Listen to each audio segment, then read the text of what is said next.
Hello, fellow citizens! I am your host, Jess, and this is your reminder that the weight of the entire world is not on your shoulders, and you can make a difference. This podcast is about what it means to be a citizen and neighbor where you live. For me, that's Philadelphia.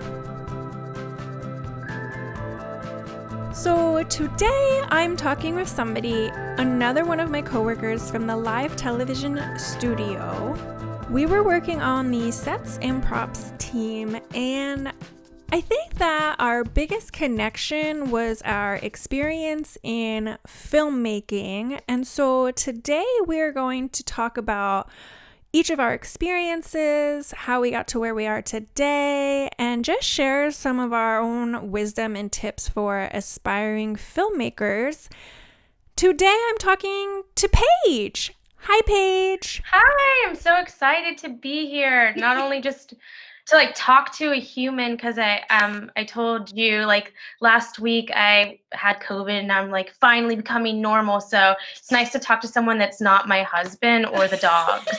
So, yeah. I hear you. But yeah, I totally agree. I totally agree with you.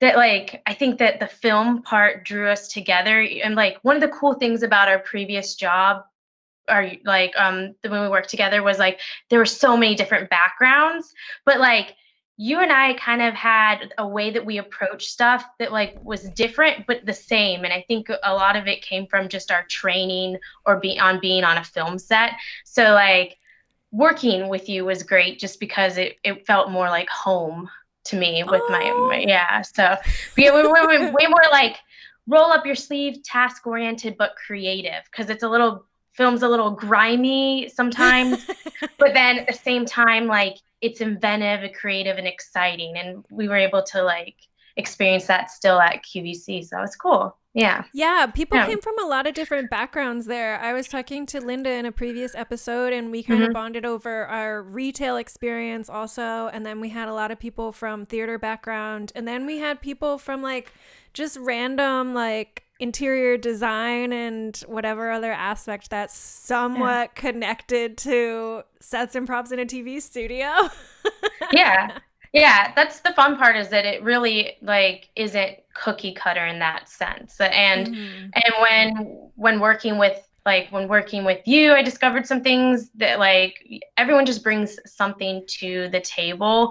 And I like to say that everyone has their skills that they're a little better at, that they can like Linda, you said you talked to her.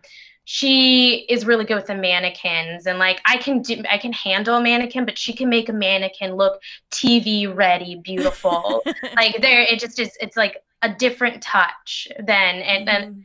And to the naked eye, I don't think our viewers know the difference, but working so closely with each other, you can tell who's stronger in flower arrangements and but yeah. But we need that because we have different viewers, we have different products, we have different needs. And so the flowers were the worst. I hated flowers. See, and I loved doing the flowers because my mom used to be a florist. So Aww. So I would always brag to her, look what I can do, Mom. Ha ha, it must be the blood. So yeah. Well, I think that's a really great segue into, you're in Delaware, but you're from Texas, and you've kind of traveled through your career in filmmaking. So I was wondering, can you explain to our listeners how you got into filmmaking and how it's taken you to these different places? Yeah. Okay. I'll try to not be boring by getting too sappy with it because or too this is my artistic expression and stuff. But I do think that it's not the same with QVC is the same with film. I met so many different people who had different paths on how they got into the film industry. So I learned that there's not just one way. I think that some young kids who might want to get into the film industry, there is common denominators and there's connections, and if you work hard, you'll get far. But how you get there is different. However, I do see that some I did notice that a lot of people started like wanting to do one thing in film and then actually fell in love with another. So when Yeah. so for me as a little girl, like I just always knew I wanted to be in the film industry, but I thought I wanted to be like an actress because I was obsessed with how uh like not to be morbid, but like how like if someone's dead in the film, they're so alive still, and you can't take that Hmm. away. And it's almost like I thought filmmaking was a way to cheat death, like, and Wow. so I really like once I had that idea. I was like, oh my gosh, I want to be an actress because I want to live forever. And so, but then as I like made it very known and my parents were very supportive, but they also were like, hold on, you need to be a kid. So they found like ways, we found ways for me to like go where I wanted to go. So I actually applied for the Arts Magnet High School. It's Booker T. Washington School of the Performing Arts in Dallas, Texas, and got in with in as a we used to have what we have called clusters. So instead of a major in college, you have a major. You apply in a cluster, and I was in the acting cluster. But like Oh.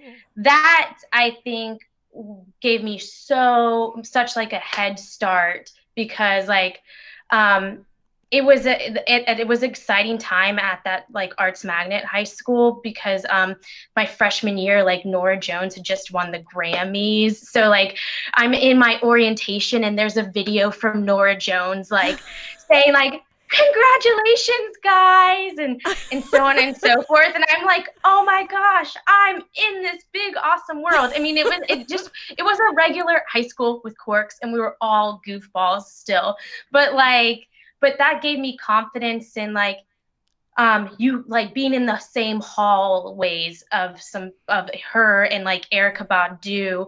That gave me confidence like, hey, I can go somewhere. So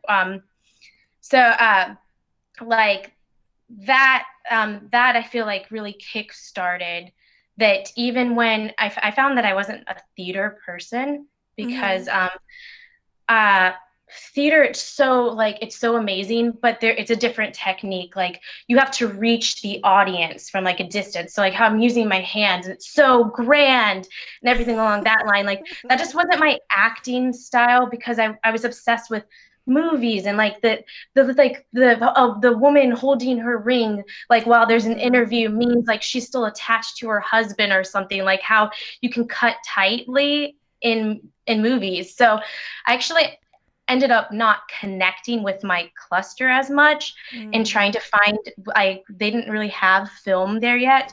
So I had to kind of find my film buddies. But another thing that was cool about the people that I mentioned, like Erica Badu and Nora Jones, was that they were in their cluster, but Erica Badu was a dancer. She wasn't this singer that she was now. So like I just like it was a really cool time for me because I was still sort of was like, I'm gonna make it no matter what, even if I'm not necessarily fitting in. So I found friends outside of my cluster and in my cluster. Like I was friends with all, um, but uh, uh, but to be like a big thing that led me started to like kind of get me closer to being behind camera was my dad got me connected with the community television brought like the community television channel at in Dallas, and I'm so like those are the two things I'm just so grateful for was Booker T, and it was called DCTV at the time. I don't know if it's still called DCTV or sadly if it's still around, but I do encourage like people if like start small like community television, but that gave me confidence around equipment, which I didn't realize like a lot of people are scared of equipment, like a lot of people are scared of like broadcasting gear, and like I was able to like dabble with editing. I did some really bad like hosting, like I was on Weird Theater. I had this like I hosted one time this like I was a guest host with this cross country road, like what was it?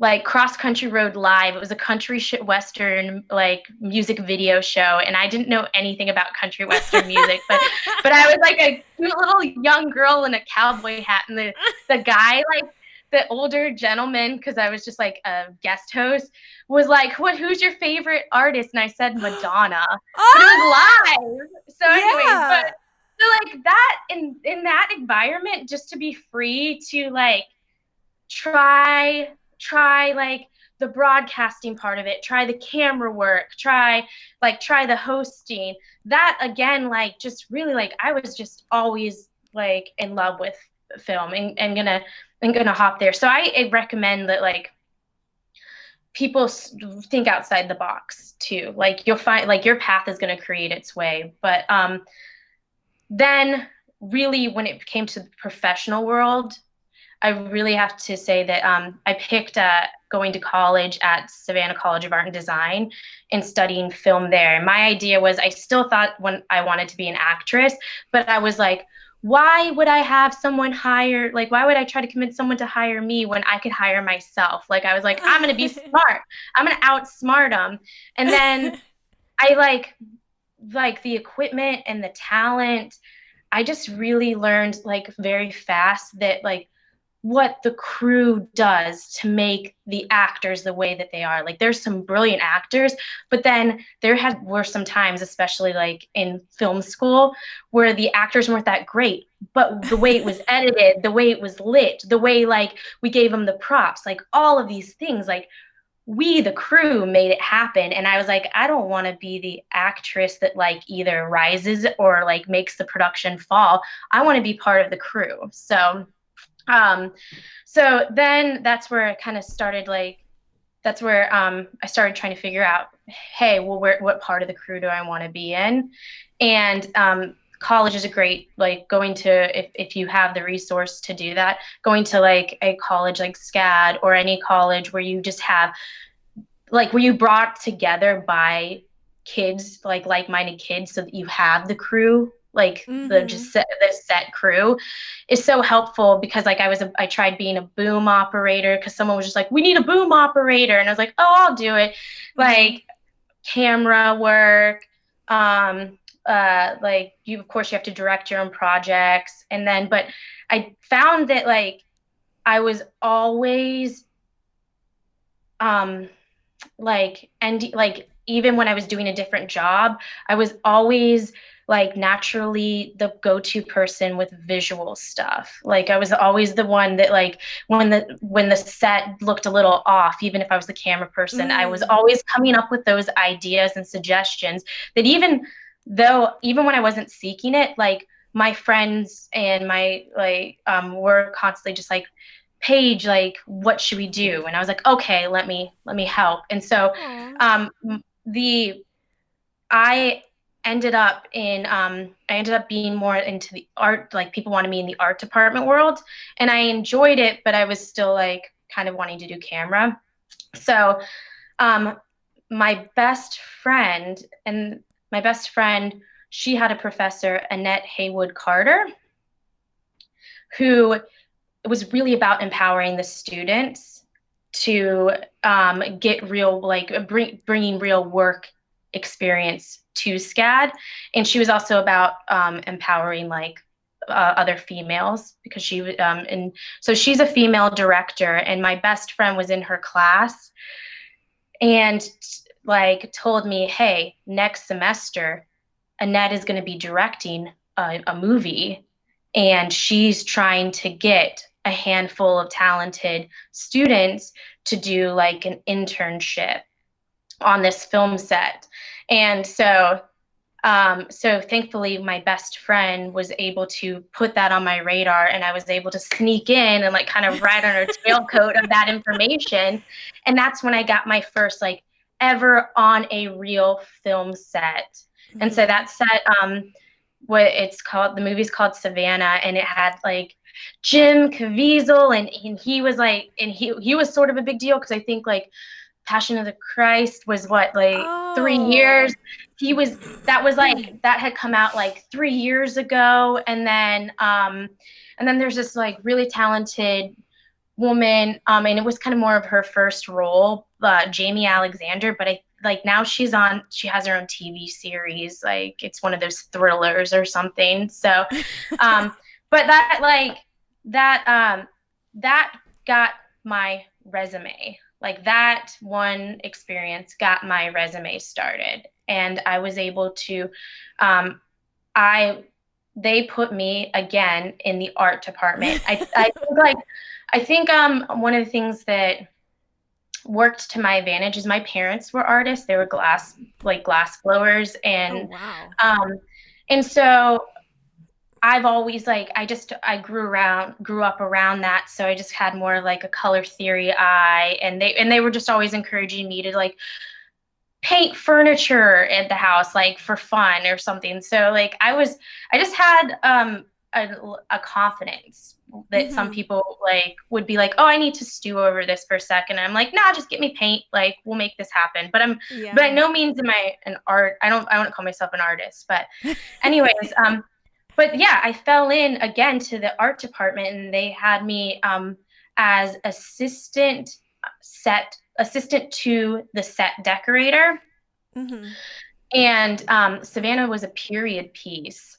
So there was a lot of research and a lot of like we need stuff that's old looking because it's cheaper for us than having to like rebuild it. And it was like movies, but they're like on different tiers. So Mm-hmm. like this was unionized, but it was still a like lower tiered movie. So it wasn't as big, like the budget was a little tighter. It wasn't like Yeah. some of the other movies that I ended up working on like later on in my career. But I know that like the woman that I worked under, her name is Martha Panu, and she literally turned to me and was like, I'm training you to be a bulldog. And you're like, you can't write this. That's But awesome.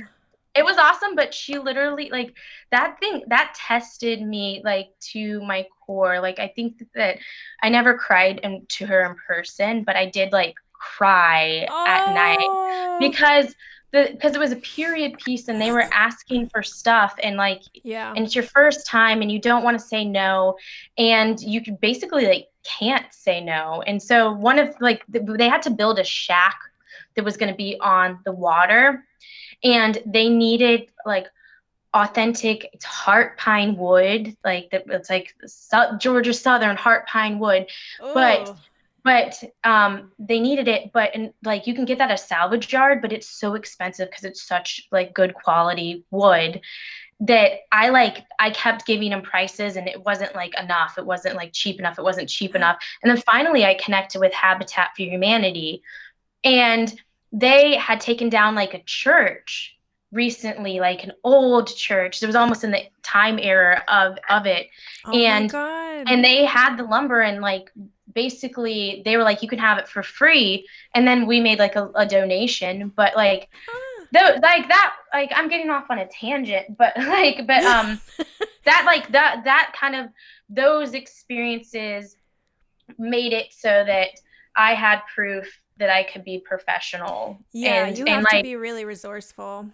yeah, and so that really I think like got me in the door as far as having a reputation, as being able to like cut it in the industry. So like that was how I made it professionally. And then after that, it was the like I definitely attribute to being in the right place at the right time, and like I Mm-hmm. think fate happens because um Savannah Scat is like 4 hours away from Atlanta, and Georgia had like the time I was there, not only was the school good and like had a good reputation, but then all of a sudden like Georgia started doing all these tax breaks, and it Yeah. became like way more appealing, where it wasn't like as appealing because it was more appealing like in the 90s, and then it slowed down for a little bit, like so like it does have its ups and downs. But I was like there at the right time because then Savannah was still close enough to Atlanta that like, and it still had the Georgia tax breaks. So productions were starting to come to Savannah because they had the coastal line if you wanted a period piece, like, but then there are all these factors that really work to my advantage because then like then I learned the union side of it, and Mm-hmm. which they don't talk about in school as much. No. And I'm sure that there's like a political reason why, but it's really important to know, especially if you're really like trying to get to like a certain tier of movies. Like if you're not gonna go out and direct your own films, or like if you're not going to go out and like be a director's assistant for like a long time and then move up to a producer, like, and it's important to know like the union stuff. And so I learned that on Savannah because I learned what I couldn't do. I thought like here I Oh. was like doing stuff, and then the union comes on set and is like, oh, everyone's like, don't touch anything, don't touch anything. And I was like, why? Because technically, I wasn't unionized to touch anything that was physically on camera. I was able to help like purchase stuff as an intern and as a non-union person, but like to be on set, that was like someone else's job. And Oh, yeah. and at first I was like, well, this is whack, like being young and naive. Like my first reaction was like, this is so sad. Like I found Oh. this little candle, like something like that, like this Victorian candle. Like I found this, like, how can I not be able to touch it? But then I realized that they were protecting, like in their world, they were protecting other people. Like I was like, and if I had continued doing that, I was taking someone else's job, like Mm-hmm. that. And B, they were also protecting me because I wasn't getting the health benefits. Like there was this maturity that happened where it was like, okay, so there's a reason why, and this is the dance and this is the business lingo of it. So, but what I was saying about like being at the right place at the right time. Sorry, this is all flowing like Oh, I flooding love into my head. But it. is so to make the world even more complicated. Um, so Georgia's having all these great tax breaks. So Atlanta's on people's radar, but Savannah has great like locations that you can shoot in. And like for these New York, LA guys, like things were cheap in Savannah to them. Mm. Going out for drinks with a New Yorker, like a New Yorker crew member or LA crew member, they were like, "What? This drink's $4. Rounds on me!" Right. Like they were just Yeah. like there would be $13 or something. So like, but the tricky thing was Savannah was in a different union than Atlanta.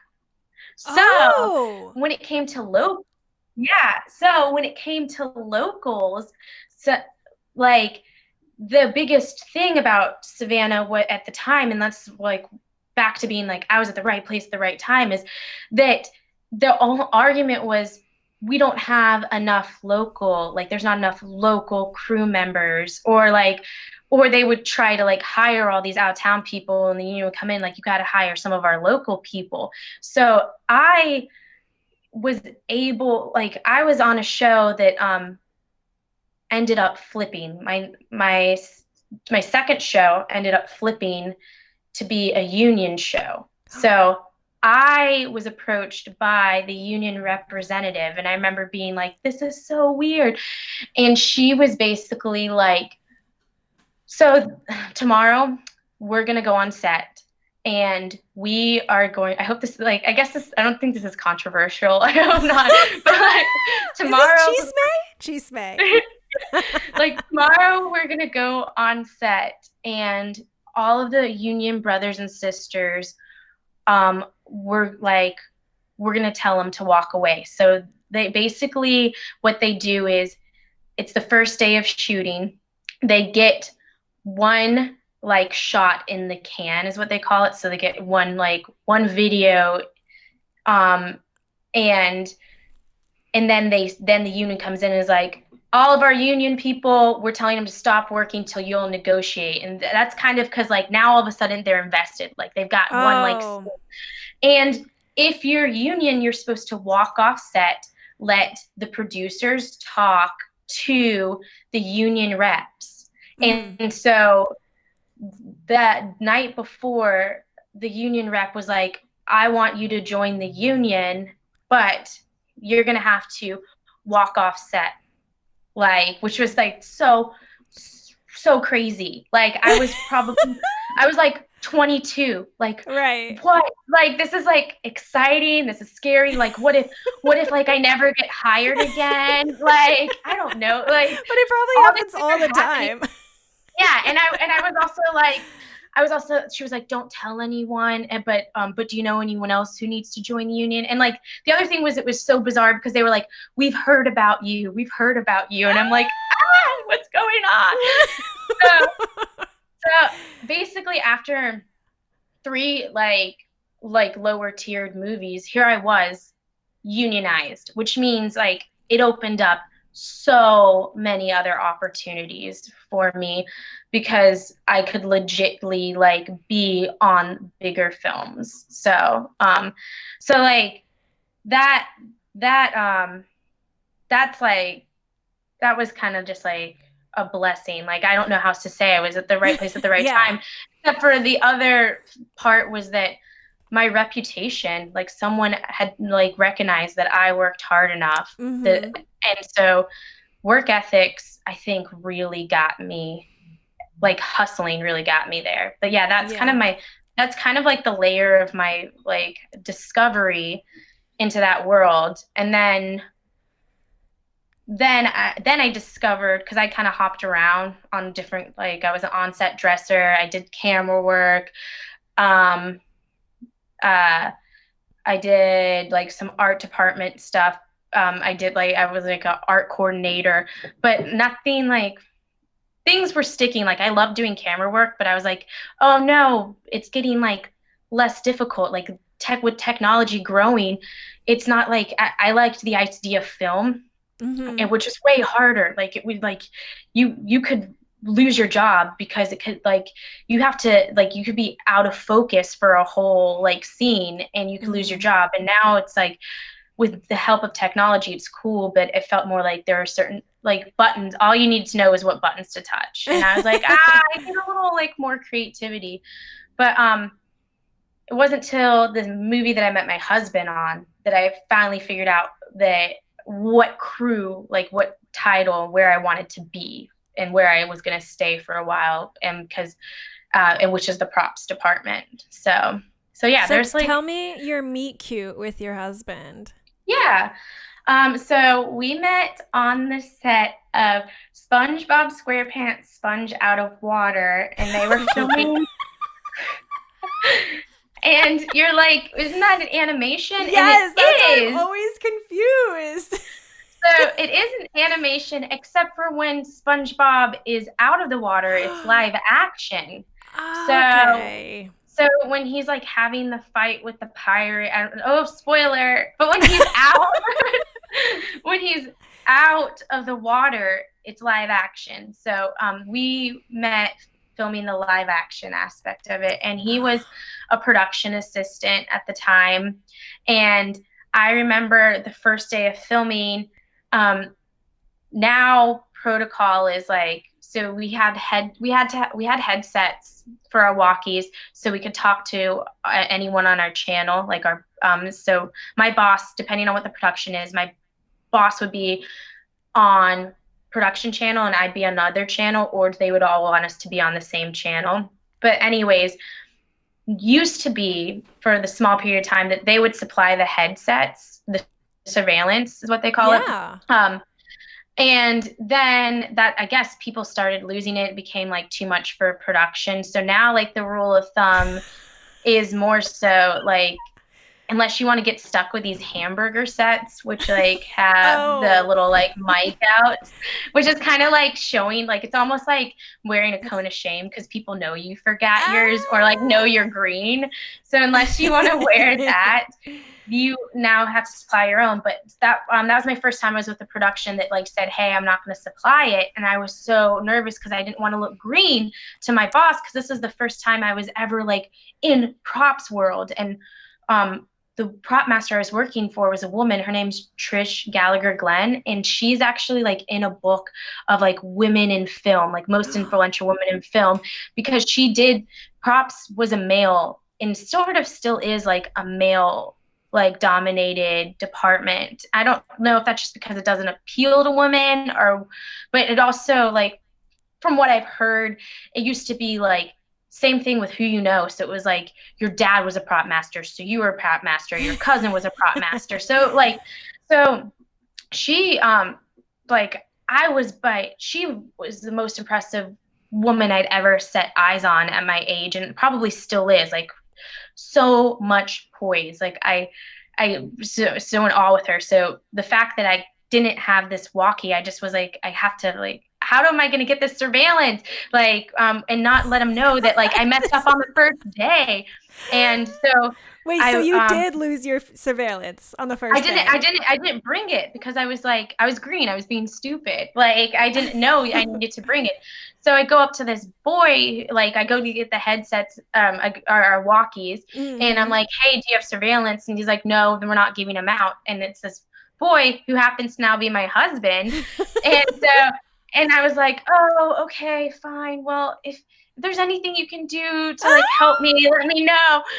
And then like 30 minutes later, he shows up at our props truck because so we have our own props truck when we're shooting on location that has all the props you can imagine and stuff.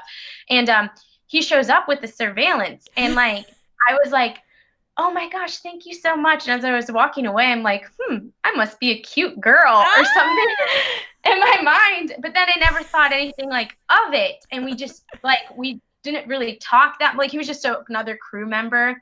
And then as like, after 2 or 3 weeks of working together, we just started talking more like on our downtime, and we started exchanging jokes to one another. and so he would tell me a joke and then I would run off and tell other crew members. Not that it was like there, so it was very tough, but there were some downtimes because the visual effects department had to take so many different angles of the same shot that like it was definitely fast paced, but there were days where we were in studio and like if things were put together and I had organized everything, like I did have time to talk, which normally doesn't happen. So we would we would exchange jokes and I'd go tell another crew member my joke and then they would give me a joke and I'd go back to this boy and tell him the joke. And then that just turned into okay, so we're like friendly with each other. And then he hangs out with me one night and I was like sort of clueless, but like all of a sudden starting to like him, but I didn't know, and he thought I was with someone else and stuff along that line. So then we became like, long story short, I was his wing girl and he was my wing guy, and we played that like game of chicken for the longest time, like friends chicken, and then the movie was about to end and he lived in Atlanta and I was like, well, I'm still in Savannah and I don't know if I'm going to Atlanta. I might go to New Orleans. I might go to LA. And he was like, well, you're going to move to Atlanta and be my Atlanta girlfriend. And I was like, haha, no, haha. Right. Follow this boy. Yeah. But he said it, and I have to share this part of the story because he's like, I called it. I always knew I was playing cool. I'm like, no, you didn't. You were chicken. You were scared or something. But then a year and a half, 2 years passed. I can't remember now. It was probably just a year and a half. But I would just call him every Sunday and like check in on him, and we were just like friendly, right? And then that friendliness turned into one day he was working on the set of Goosebumps and he was near Savannah, and so he swings by and we didn't really have time to talk, but he tells one of my friends, hey, I've got a crush on Paige, but don't tell her. And then my friend told And then my friend told me, and I was like, oh, so this is possible. And that's where it really started. And he's like, I knew she was going to tell you. That's why I did it. Like, he Right. thinks he has such a master plan. So then we dated long distance. I didn't know if I was going to go to Atlanta. And now we're like married. Like, Oh so, my gosh. So did you guys but, ever live together before you moved to Delaware? yes, we lived together for like 3 years before moving to Delaware. Yeah. Oh, So okay. we had our own place in Atlanta, and I think so one of the tougher parts about the I love the film industry, but one of the tougher parts about Atlanta and how it was so busy was that John and I like were both really lucky. Like he ended up um landing in the locations department and being very successful as like a location assistant and like so we were like hopping from one show after Oh, another, nice. and that was so cool. But it was 13 like 12 to 13 14 hour Oh. days depending on what it was. And there was one other time that we were on a full show together, and then there were some times where I was on a show like that he was on that I was day playing, which means like Mm. they can't commit to having me on the full run of the show, but they'll have me like at weeks at a time or something along that line. Uh, so but it wasn't like we were always working together. And I think like one of the reasons why it got old was because we got old. We started falling in love and and I was like totally fine with work and like happy in the morning, at lunchtime. It wasn't till like I got a call and he'd be like, "Oh, I'm home with the dog and the cat." And I'd be like, "Get me the heck out of this place." Ah! Like so like I think like so that uh that was kind of one of the reasons why we decided to like move was like I guess love ruined it. Yeah, So, your priorities really change. Like you actually have somebody you want to spend time with. yeah, yeah. And it's fine when they're busy. Like you're like, "Oh, I can be busy Yeah. while you're busy." But the minute you're available, you're like, yeah. And if it was like there's a nice sweet spot that I do think I missed about the Savannah film industry, which was like there was a sweet spot where I would do like where I was doing 2 to maybe 3 movies and then working on Paula Deen, Oh. and and Paula Deen was way more like relaxed with its filming. But I was always like in that downtime between all that, I was like, oh my gosh, when am I getting another gig? And I wish I'd learned to Mm-hmm. appreciate that more because um I was in hindsight, I was making enough like money. It was a balance. Like it was kind of an, it was a really cool, sweet opportunity. Like if you can, like, instead of burning out, like I think Right. we ended up like hopping on so many shows that we just burnt out fast. Like, so sometimes it's nice to be like in some of those locations that aren't as busy.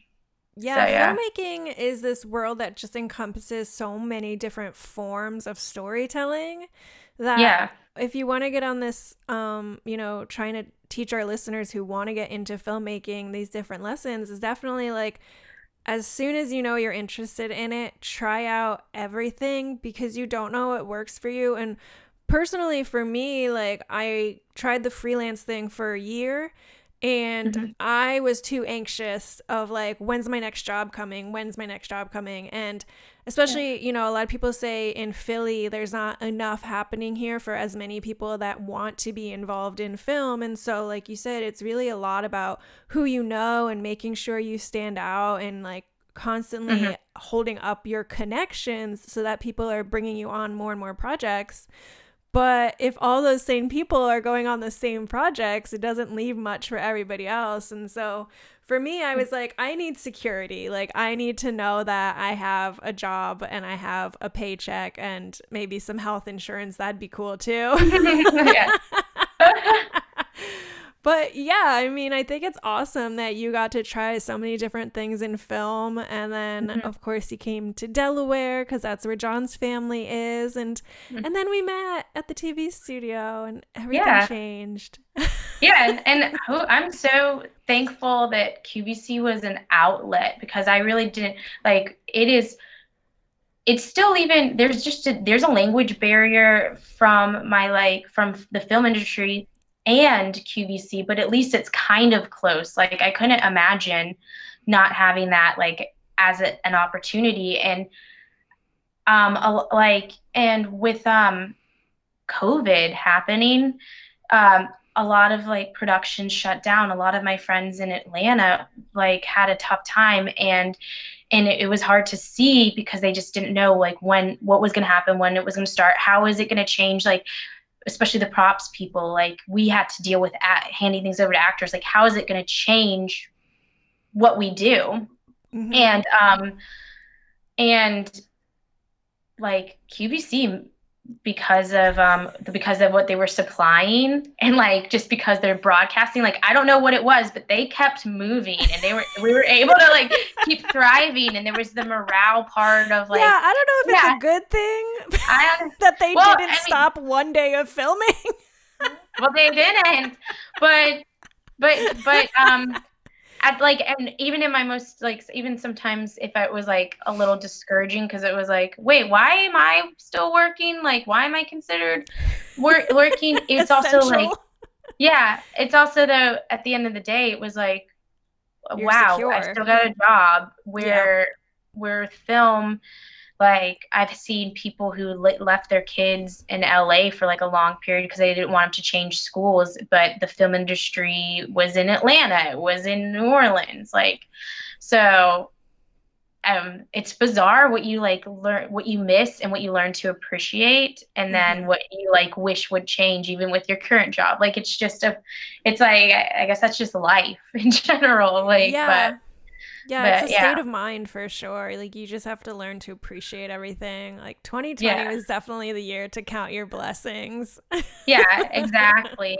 So yeah, but it's I mean, I think that if anyone's interested, I could like have some like cynical things to say, or some like things like that people might be like, oh, that's not fun, but like in the end, film industry was so rich, and especially working in the props, like I learned like every show had different requests, every show had different like challenges, like that I got to learn from. Like it was the only place where you can be like, where people say if you're a jack of all trades, you're a master at none. And like literally the only place where you can be a jack of all trades, because you have to know how to make drinks. You have to like know, I had to figure out how to work a cotton candy machine once. I had to like make a leather pouch. Like there's cars related sometimes depending on where you are, like picture cars. And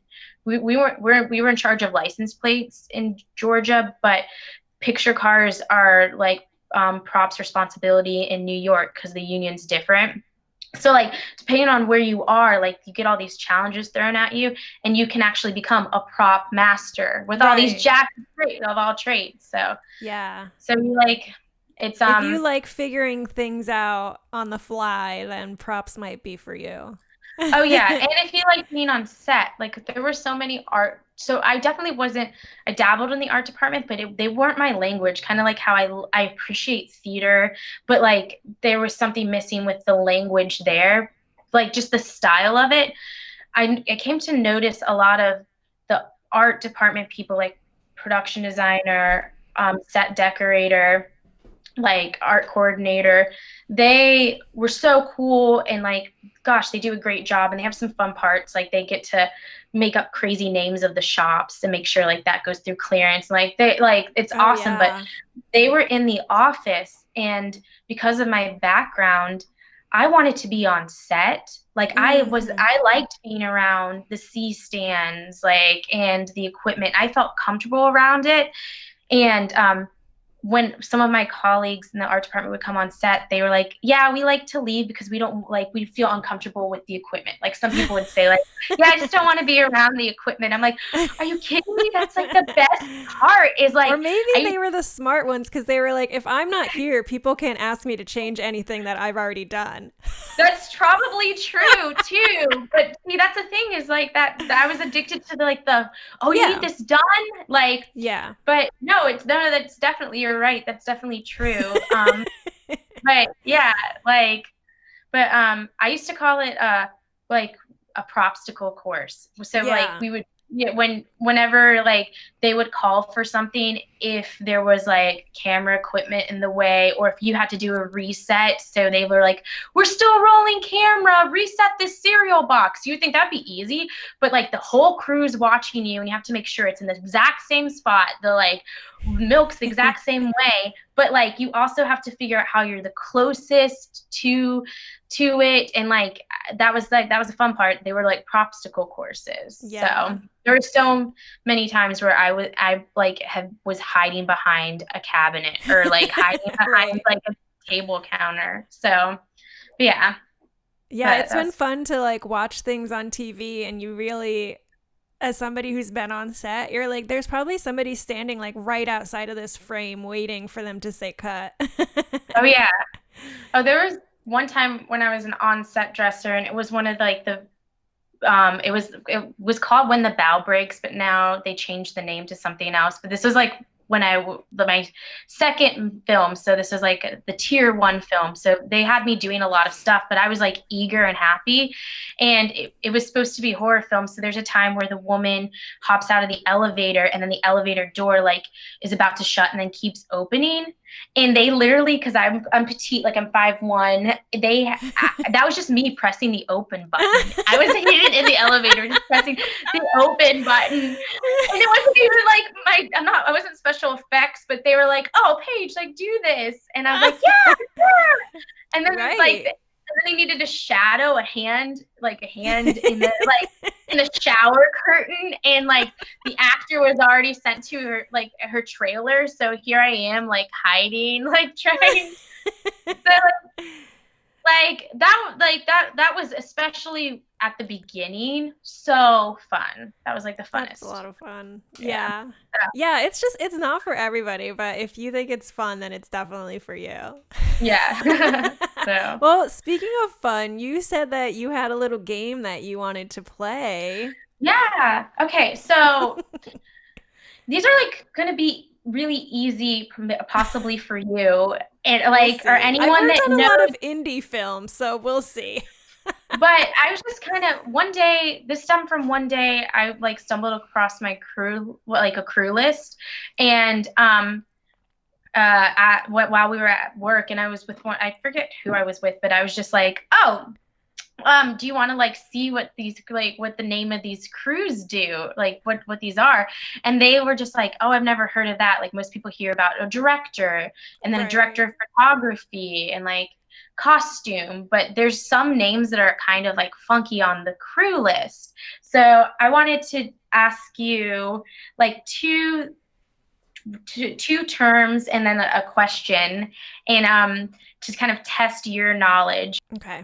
What is a best boy? I Do you want me to knew give you were you? going to ask. I was like, everybody asks about Best Boy. Oh my God. They do? All right. I just like every time credits roll and Tom and I are in the theater, he always points out these random titles. Okay, I'm pretty sure Best Boy is aren't they the person that kind of just like is assistant to like the electrical team? Oh, yes, you're so good. And sometimes they'll assist.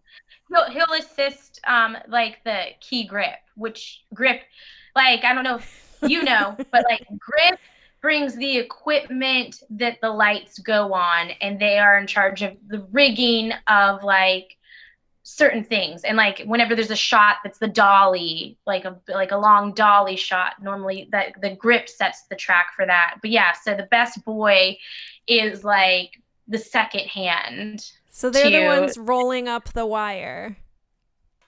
They're normally they're normally working alongside with them to also get their crew to roll it up, and like they'll be best boys for like there'll be best boys that are on the rigging crew, which is the crew that goes ahead of production, and then there's like on set, and so and then lighting, the actual like head of the lighting department is called a gaffer. So who would have thought that? Those are always the tricky ones. Is remembering the difference between the gaffer and the grip. So gaffer is light and grip is electric. No. Oh. Gaffer is the light, like lighting, and grip is like C-stand. They're the stands. They bring the like actual equipment. Yeah, they bring but lighting will have cords and they will have the lights, the actual physical lights. And they like I was in the lighting. For one day I day played as lighting, and my dad was like, please don't do this. You're gonna electrocute yourself or something. No. But like, so there, it's like, it is kind of confusing, but they cross over a bit. Oh yeah, they're a team, but there's a different department. Like, so you have a light on a stand. The light is the electric. The stand is the grip. Say that he says, hey, I need to like knock down this light. Then they'll bring a flag and silk and they'll add that. And the grip department, now I'm testing myself, but the grip department brings the diffusion, if I remember correctly.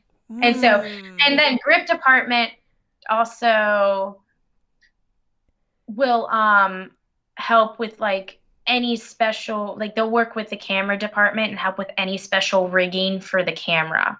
Okay. Like, so if they needed something rigged on a dolly, or like they kind of come in and they're sort of the MacGyver. Grip is kind of the MacGyvers of like, hey, we need something hung here, and they'll be like, oh, I've got this gator clip that you can attach to a C clip that then you can like, they like build it all up. It's true. They're those guys walking around, or women, whoever, and they have like, they have all these different loops around their waist with all these different kinds of handles and clamps. If you see that person, they're grip. Yeah, exactly. Yeah. So in layman's term, like they'll do other stuff, like they'll run like the scissor lifts, or like what my husband used to have to rent them for locations for him. They're not called scissor lifts, they're bigger than that. Condors. I don't know if you know what a condor is, but they'll like if I remember correctly, because it's like, is it like a cherry picker? Yeah, but then they'll have like a light at, like, especially if it's a night scene or something and it's outside, then they'll have a light attached to that going down and like all that stuff. So there's like so much more than I probably don't even know. Because, like, but no, they do work together. But yeah, I feel like people are always like best boy. But then the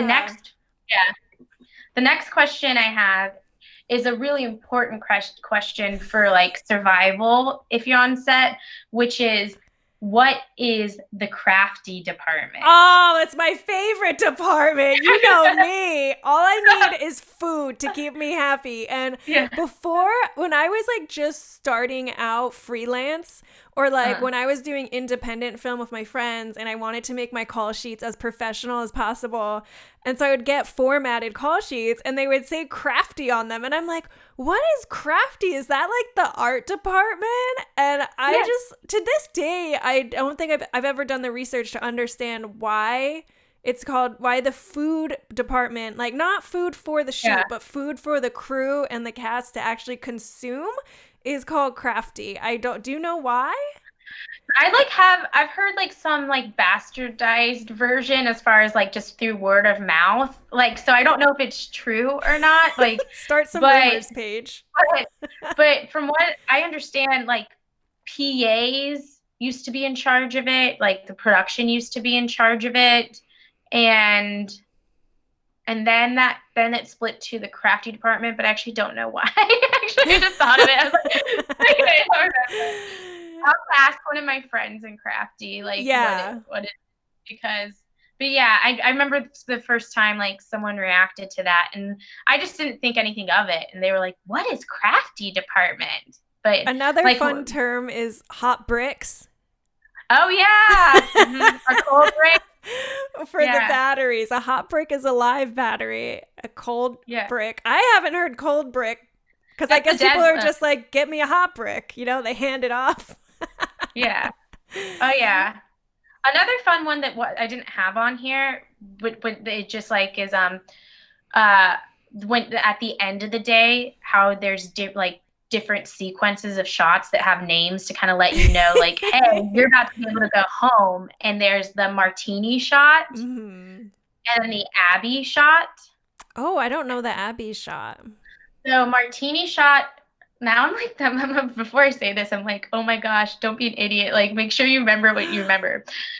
So the Abby shot comes before the martini shot. So it's the second to last shot of the day. And I think from what I remember, there was a like famous first AD named Abby Singer. I hope I'm right. This would make me really cool. Familiar. And so he kind of was like, I guess, so excited or something that like for the martini shot. So he just started announcing like, I'm going to look this up live. Yeah. I don't know. I'm pretty sure there's something like that's where it comes from, but they'll be like, oh, we're on the Abbey, which means that we're getting close to the martini shot. And the martini shot, we just didn't necessarily explain to people, but the martini shot is the first AD is saying, this is the last shot of the day. So like anything that you don't need, you can start packing up. Like it's giving the crew the heads up. We're going to wrap soon. So, yeah. So Abby Singer was a production manager and assistant director in the 1950s all the way to the 80s. And his name is famous in Hollywood as a phrase describing the second to last shot of the day as the Abby Singer. You did it! It says it all began when Abby was a first AD and people on the crew would ask him how many shots were left to do before lunch. Abby would answer, we'll do this and one more. And so there you go. Okay. Yeah. That was close enough. I'm proud of myself. I was like, oh, don't do this wrong. So, I love it. The more you know. Yeah. Aww. Yeah. So that was fun. I guess the last one I had was like, who is in charge of the director's chairs? These legendary director's chairs that everyone sees with their names on and the actors' names on. Who is in charge of it on the film set? I would guess the lead production assistant. No, props. That's actually lands under props. Really? So, yeah, so we get the chair backs and then we set them up in Video Village. And that, from what I understand, that was like a job security thing, like a union thing, where props is like, we'll take this on so that we can justify having more crew members. That's smart. So yeah, believe it or not, that props handles the director's chair. So that's so fun. You know, actually, when I left Macy's, my store was closing, and this is some chisme for you. I found 2 director's chairs. They're very small. I don't even know if my butt fits in them. And so I took them from the store. They're like super dirty and old, but I was like, one day I'm gonna refurbish these and it'll be so cute. Yeah, definitely. Paige, thank you so much for coming on the podcast with me. I'm excited to share your filmmaking journey with our listeners, and I'm glad that we have FaceTime so that we can see each other. I know. But I hope that we can get a drink soon in real life. Me too. Thank you for doing this. I'm just so glad I can talk to someone that's not the dogs and my husband. Well, take care. I'll talk to you soon. All right. Thank you. You're welcome.